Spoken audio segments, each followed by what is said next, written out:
Hello mga tropa peeps! This is your Basudenyang Win. And together, let's have fun!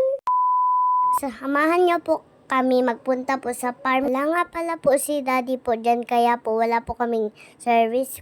Buti nga po andyan po si Kuya Imon. Nihatid po namin niya kami at sinundo. Grabe nga po ang hawak po ni Cloud. Takot daw po siya malaglag po eh. Tingnan niyo po ang mga kalsada po namin dito po. Hindi pa po tapos. Pag maulan talaga po, palagi po dyan malabo. Buti na nga po, nag-init po ng dalawang araw. Sa tricycle nga pala po kami nagsakay.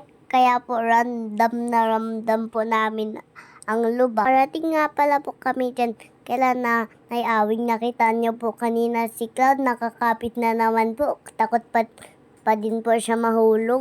Pagkatating nga po namin, kinuha ko po agad ang aking pong boot. Alam niyo dapat po tayo palagi po ready. Bago nga pala po ako magsuot po ng boots, nag-bless muna po ako kay Nanay Awing, pero po hindi nyo po nakita po dyan, no? At ayan po, isusuot ko na po ang aking mahiwagang boots. Tara, ready na po tayo. Let's have fun! At the farm, first, let's go to the muddy places. Uy, Englisher yarn. Relax muna po tayo mga tropa pips, kasi po, ma-start pa lang po ang fun. At ayan po, let's go to the muddy place. There's the muddy place. Yay! Malaboy pero masaya po dyan maglako. Ay, bigla nagbikol. Kala ko Englisher na Bicol din pala po yar. Sana all! Luhay-luhay po ang paglakaw kasi po mahal na siya. Mabuti na nga po na sinundo po kami ni Dada. Si Dada na nga pala po ang may dala po ng bag po namin. Yan po yung exciting part. Sabi ko po sa inyo, maganda po yan. Wala nga pala po si Mami po diyang boot, kaya po pinahirap po ni Dada ang boots po niya kay Mami. Importante talaga po ang boots kasi po laban po sila sa may laboy. Pero experience naman po ang magpaa po dyan. Kasi po ako naka-experience na po ako magpaa dyan po sa malaboy. Naiwan nga pala po namin dyan si Mami kasi po nahihirapan po siya kasi po malaboy. Buti po ako sanay na. Paakyat na po ako dun po sa may kubo, si Mami po, nasa nipaan pa po. Nung nakita talaga po ni Moana po si Mami, grabe pang takbo pala. Tignan nyo nga po dyan sa video. Ayan po, love talaga po yan si Moana. Kasi po, sobrang train po ni Daddy dyan. Siyempre, hindi lang po si Moana po ang mapalablab. Si Celso din po, kasi po magkasama na po sila. Gulat nga pala po ako dyan, mas nauna pa po si Cloud kaysa po sa akin. Ang bilis talaga po ng takbo. Char! Baby pa po yan si Cloud. Si Kuya Imon nga pala po ang nagdala po kay Cloud, kaya po nauna po si Cloud dyan po sa kubo. Sakto po ang pagdating po namin, lunchtime na po. Kaya po makikikain na po kami.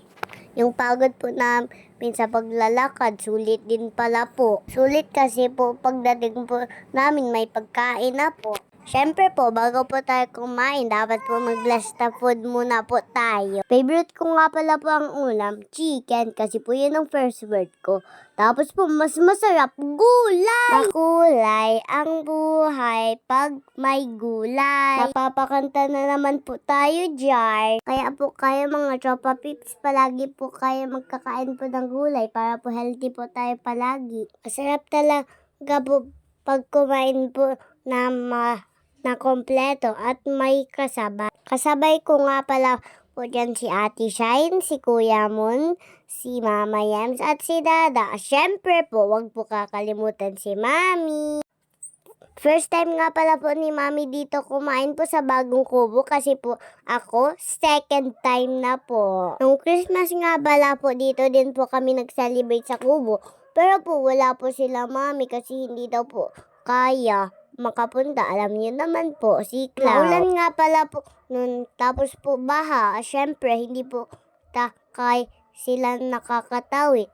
Tapos po, nung gabi po, may view po, pero po, parang nasa dagat. Pagkatapos nga pala po namin kumain, naglaro nga pala po kami ni Kuya Mon. Kasi po, minsan lang po kami makalaro. Kasi po, hindi po si Kuya Mon nagpupunta po sa bahay. Kasi po, nasa farm na sila. Kaya po, Diyan na lang po ako nagpunta sa farm. Lang po muna. Stay tuned and see you in my next vlog. Abangan po ang part 2.